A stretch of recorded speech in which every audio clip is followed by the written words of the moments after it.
রাজ্য রাজনীতিতে সবচেয়ে বিতর্কিত নাম অনুব্রত মণ্ডল। হ্যাঁ, যে অনুব্রত মণ্ডল একজন পুলিশ অফিসারকে ফোন করে রীতিমতো তার মা তার স্ত্রী তুলে গালাগালিজ করেছে, অশ্লীল ভাষা প্রয়োগ করেছে। আর সেই অডিও ক্লিপ সোশ্যাল মিডিয়ায় ভাইরাল হয়ে যাওয়ার পর অনুব্রত মণ্ডলের গ্রেপ্তারের দাবি উঠেছে। বেশ কয়েকদিন হয়েছে, কিন্তু এখনও অনুব্রত মণ্ডলকে গ্রেপ্তার করা হয়নি। বারবার তাকে থানায় হাজিরা দেওয়ার জন্য বললেও কখনো আইনজীবী পাঠাচ্ছেন, কখনো ডাক্তার পাঠাচ্ছেন, তিনি হাজিরা দেননি। কিন্তু অবশেষে আজকে তিনি হাজিরা দিয়েছেন।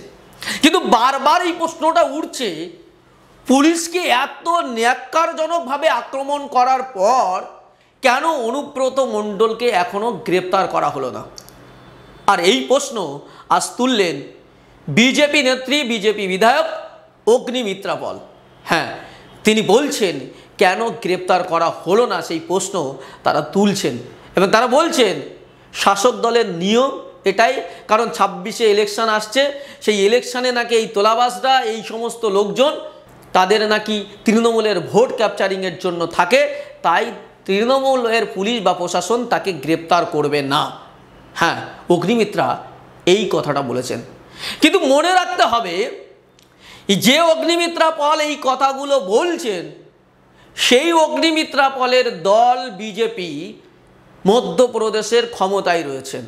আর সেই মধ্যপ্রদেশের বিজেপি সরকারের মন্ত্রী কুনার বিজয় শাহ কদিন আগে আপনাদের মনে থাকবে কর্নেল সোফিয়া কুরাইশিকে সন্ত্রাসবাদীদের বোন হিসাবে আখ্যায়িত করেছিলেন, জানিয়ে মধ্যপ্রদেশের হাইকোর্ট এমনকি সুপ্রিম কোর্ট তাকে ভৎসনা করেছিলেন। কিন্তু মধ্যপ্রদেশের পুলিশের হিম্মত হলো না কুনার বিজয় শাহকে গ্রেপ্তার করা, কিন্তু বিজেপির হিম্মত হলো না তাকে সাসপেন্ড করা। কিন্তু অগ্নিমিত্রা পল আজকে পশ্চিমবঙ্গে অনুব্রত মণ্ডল গ্রেপ্তার নিয়ে যে কথাটা বলছেন, সেই কথাটা কিন্তু কুনার বিজয় শাহের ক্ষেত্রে তিনি বলেননি বা বলেন না। অনুব্রত মণ্ডলের গ্রেপ্তারের ব্যাপারে যতটা সদর্থক ভূমিকা নেওয়ার দরকার ছিল তিনি নিয়েছেন, ঠিক ততরূপভাবে কুনার বিজয় শাহের ক্ষেত্রে তিনি নীরব দর্শকের মতো ভূমিকা পালন করেছিলেন।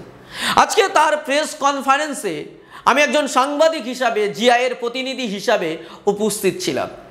তার সেই প্রেস কনফারেন্সে আমরা প্রশ্ন করেছিলাম, আমি নিজে তাকে প্রশ্ন করেছিলাম, আজকে আপনি অনুব্রত মণ্ডলের কথা বলছেন, ভালো কথা, কিন্তু সেই অনুব্রত মণ্ডলের মতো মধ্যপ্রদেশের বিজেপি মন্ত্রী কুনার বিজয় শাহ কর্নেল সোফিয়া কুরাইশিকে যখন আক্রমণ করেছিলেন সন্ত্রাসবাদীদের বোন বলে, তখন আপনারা ব্যবস্থা নেননি, তাহলে তো বিজেপি আর তৃণমূলের মধ্যে কোনো পার্থক্য নেই, কি বলবেন? এই প্রশ্নের উত্তরে অগ্নিমিত্রা পল তিনি কি বলেছেন শোনাব আপনাদের। সিপিএম অভিযোগ করছে যে বিজেপি এবং তৃণমূলের অবস্থান একই। তৃণমূল এখানে অনুব্রত মণ্ডলকে গ্রেফতার করতে পারে না, পুলিশকে আক্রমণ করার। আর মধ্যপ্রদেশের বিজেপি মুখ্যমন্ত্রী কুনার বিজয় শাহ, বিজেপির একজন মন্ত্রী কুনার বিজয় শাহ, তিনি কর্নেল সোফিয়া কুরাইশিকে কুমন্তব্য করেছিলেন, তাকেও অ্যারেস্ট করতে পারে না। দুজনের অবস্থান একই। দেখুন, আমি যতদূর জানি মধ্যপ্রদেশে যার কথা বলছে তার উপর অ্যাকশন নেওয়া হয়েছে। ভারতীয় জনতা পার্টি মহিলাদের উপর বা যে কোনো মানুষের ওপর যদি কেউ অত্যাচার করে, আক্রমণ করে, সেটা সহ্য করে বসে থাকবে, এটা হয় না। সুতরাং তার উপর অ্যাকশন হয়েছে। কিন্তু এইখানে অনুব্রত মণ্ডল, ওটাও ইকুয়ালি খারাপ। কিন্তু আমরা পশ্চিমবঙ্গের মানুষ হিসেবে তো পশ্চিমবঙ্গের বিষয় নিয়ে অবশ্যই ভোকাল হব, এবং শুধু বিজেপির একজন কর্মী হিসেবে নয়, একজন সাধারণ মানুষ, একজন মহিলা হিসেবে যে ভাষায় অনুব্রত মণ্ডল কথা বলেছে, আমরা পশ্চিমবঙ্গে এই ভাষা আমরা অ্যাকসেপ্ট করি না। এই রাজনীতি, এই নোংরা রাজনীতি, এই কালচার আমরা নেব না। বাংলা অন্য রকমের। সুতরাং মুখ্যমন্ত্রী যদি একটুও সেন্স থাকে, তাহলে ওনাকে অ্যারেস্ট করে ইমিডিয়েটলি জেলে ঢোকানো উচিত। আপনারা শুনলেন, তিনি বলছেন নাকি তার বিরুদ্ধে ব্যবস্থা নেওয়া হয়েছে, কিন্তু আমাদের কাছে সেরকম কোনো তথ্য নেই, আমরা পাইনি, এটা তার বক্তব্য। কিন্তু এটা ঠিক, অনুব্রত মণ্ডল আজকে যে কথাগুলো বলেছেন, তিনি যদি কোনো বিরোধী দলের নেতাকর্মীরা বলতেন বা অন্য কোনো সাধারণ মানুষ বলতেন, পুলিশ তার বিরুদ্ধে কঠিনতম কঠিন ব্যবস্থা নিতেন। এখন আমরা দেখলাম কি, যে বোলপুরের আইসির বিরুদ্ধে তদন্ত শুরু হয়ে গেছে, তার ফোন বাজেয়াপ্ত করা হয়েছে, কিন্তু অনুব্রত মণ্ডলের ফোন বাজেয়াপ্ত করা হয়েছে কিনা এটা কিন্তু এখনো পরিষ্কার নয়। আজকে অনুব্রত মণ্ডল গেলেন, দেখা করলেন, হাসতে হাসতে বেরিয়ে তিনি এলেন। আর সেই অনুব্রত মণ্ডল তিনি আনন্দে রইলেন, তিনি এত ধিক্কারজনক কথা বলার পরেও তিনি গ্রেপ্তার হলেন না। তাই আইএসএফ বিধায়ক নওশাদ সিদ্দিকী রীতিমতো আক্রমণ করে বললেন যে অনুব্রত মণ্ডলকে অবিলম্বে গ্রেপ্তার করা দরকার, কারণ যে তিহার জেলের ঘানি টানার পরেও যে শুধরায় না, তিনি এই ভাষাতেই বললেন, সে প্রাণীর বাইরে থাকা মানায় না। কি বলেছেন নওশাদ সিদ্দিকী, শোনাবো আপনাদের। আমি বলবো, প্রথম অনুব্রত মণ্ডলকে ধরে জেলের মধ্যে রাখা হোক। ওই ধরনের প্রাণীকে বাইরে রাখা উচিত নয়। যে তিহার জেলের ভাত খেয়ে শুধরাতে পারলো না, সেই প্রাণীকে বাইরে রাখা উচিত নয়, জেলের মধ্যে রাখা দরকার। যে বলছে অসুস্থ, তার আগের রাত্রে এত তার শক্তি শরীরে এসে গিয়েছিল, মা স্ত্রীকে একসাথে দেখে নেবে বলছিল, সে কি অফিসার? পুলিশ সমাজ কি এখনো পর্যন্ত ওর বিরুদ্ধে কথা বলছে না কেন? আমরা দেখি যে কোনো টিচারের উপরে আক্রমণ হলে অন্য টিচার কথা বলে, দুটো কোনো ডাক্তারের উপরে আক্রমণ হলে অন্য ডাক্তার কথা বলে। আর পুলিশের জানি না মেরুদণ্ড তৃণমূলের আমলে কোথায় বিকিয়ে দিয়েছে এরা, একটা কথা পর্যন্ত বলছে না।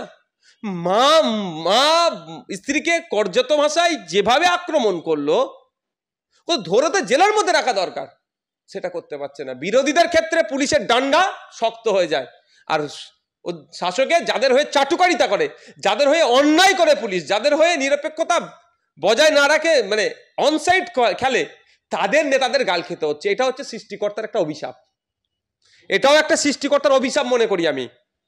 কারণ বিরোধীদের উপরে শুধু ডান্ডা উঁচিয়ে মারছে শাসকের কথা শুনে, আর শাসক দেখবেন মাঝে মধ্যে এদেরকে পিটছে। কদিন আগে সিউড়ি থানার আইসির কলার ধরে তৃণমূলের নেতা টানাটানি করছিল না? কদিন আগে বাঁকুড়াতে আরামবাগ ওই সাইডটা, বাঁকুড়ার সাইডে বালি মাফিয়ারা পুলিশকে গুচ্ছে পিটেছে, সব তৃণমূল তো। আর আজকে তৃণমূলের বড় নেতার কাছ থেকে পুলিশের মা স্ত্রীকে, মানে ভয়ঙ্কর, সে ভাষা বলতে পারবো না, ভাষায় গাল খেতে হচ্ছে, আর পুলিশ চুপ করে দেখছে। পুলিশ কবে সিদ্ধারা সোজা করবে সেটাই দেখার বিষয়। আপনারা শুনলেন নওশাদ সিদ্দিকীর বক্তব্য। হ্যাঁ, এখান থেকে আমরা একটা জিনিস পরিষ্কার হচ্ছি যে আমরা দেখতে পাচ্ছি রাজ্যের তৃণমূল কংগ্রেস, তার শাসক দলের নেতা যদি কোনো পুলিশের বিরুদ্ধে কুমন্তব্য করে, অশ্লীল বক্তব্য দেয়, হেভিওয়েট নেতা হলে তাকে ছাড় দেওয়া হয়, পুলিশের হিম্মত হচ্ছে না তাকে গ্রেপ্তার করা। ফলে অনেকেই খিল্লি করে পুলিশকে মিম করে বলছেন, যদি আমি এরকম মা মাসি তুলে গালাগালিজ করি তাহলে কি শাস্তি হবে, আমার কি কিছু হবে না তো? এটা আমাদের পুলিশের জন্য, আমাদের রাজ্যের জন্য, দেশের জন্য লজ্জা। অন্যদিকে মধ্যপ্রদেশের বিজেপির মন্ত্রী, তিনি কর্নেল সোফিয়া কুরাইশি, যিনি অপারেশন সিন্দুরের অন্যতম নায়িকা ছিলেন, যিনি যুদ্ধে অংশগ্রহণ করেছেন, যিনি প্রেস বিবৃতি দিয়েছেন, সেই কর্নেল সোফিয়া কুরাইশিকে আক্রমণ করলেন, সন্ত্রাসবাদীদের বোন হিসাবে চিহ্নিত করলেন, কিন্তু মধ্যপ্রদেশের পুলিশ তাকে গ্রেপ্তার করতে পারেনি। ফলে দেশের জনগণের কাছে দুটো জিনিস আসছে। একটা হচ্ছে পুলিশের ক্ষমতা কতটা, যে পুলিশকে মানুষ ভয় পেত, যে পুলিশের কাজ ছিল দুর্নীতিবাজ, গুন্ডাবাজ, অপরাধীদের শায়েস্তা করার। শাসক দলের জন্য সেই তাদেরকে শায়েস্তা করতে পারছে না, ফলে পুলিশের দুর্বলতা প্রমাণ পাচ্ছে। দ্বিতীয় হলো, শাসক দলে থেকে যা কিছু তাই বলা যায়, পুলিশ প্রশাসন কিছু করতে পারবে না, এটা জনগণের কাছে পরিষ্কার করা হচ্ছে। সত্যিই যদি তাই হয়, তাহলে আমাদের দেশের জন্য এটা ভয়াবহ এবং বিপজ্জনক। আর এই বিপজ্জনক পরিস্থিতিতে আমাদের দেশ পড়েছে, আমাদের রাজ্য পড়েছে। ফলে প্রশ্ন উঠছে, বিজেপি এবং তৃণমূল দুই শাসক পুলিশকে নিজেদের স্বার্থে নিয়ন্ত্রণ করছেন, এই অভিযোগ বারবার বিরোধীরা করেছেন। তৃণমূল বিজেপির বিরুদ্ধে করলেও বিজেপি রাজ্যে তৃণমূলের বিরুদ্ধে করছে, সিপিএম তৃণমূল বিজেপির বিরুদ্ধে করছে, কংগ্রেস তৃণমূল বিজেপির বিরুদ্ধে করছে, আইএসএফ তৃণমূল বিজেপির বিরুদ্ধে করছে, এবং বাস্তব প্রতিচ্ছবি তাই দেখা যাচ্ছে। মধ্যপ্রদেশের পুলিশ যেমন বিজেপির মন্ত্রীকে নেতাকে গ্রেপ্তার করতে পারে না, তখন পশ্চিমবঙ্গের পুলিশ অনুব্রত মণ্ডল তৃণমূল কংগ্রেসের নেতাকে গ্রেপ্তার করতে পারে না। এটা যেন প্রমাণিত হলো। এটা দেশ এবং রাজ্যের জন্য লজ্জার। ফলে প্রশ্ন উঠছে, বিজেপি এবং তৃণমূল দুজনেই কিন্তু একই মেরুতে চলছে, এই প্রশ্ন কিন্তু উঠছে, এই প্রশ্ন তুলছি আমরা, এই প্রশ্ন তুলছে বাংলা। আপাতত এখানে শেষ করছি, দেখা হচ্ছে পরবর্তী এপিসোডে। ততক্ষণ ভালো থাকবেন, সুস্থ থাকবেন, ধন্যবাদ।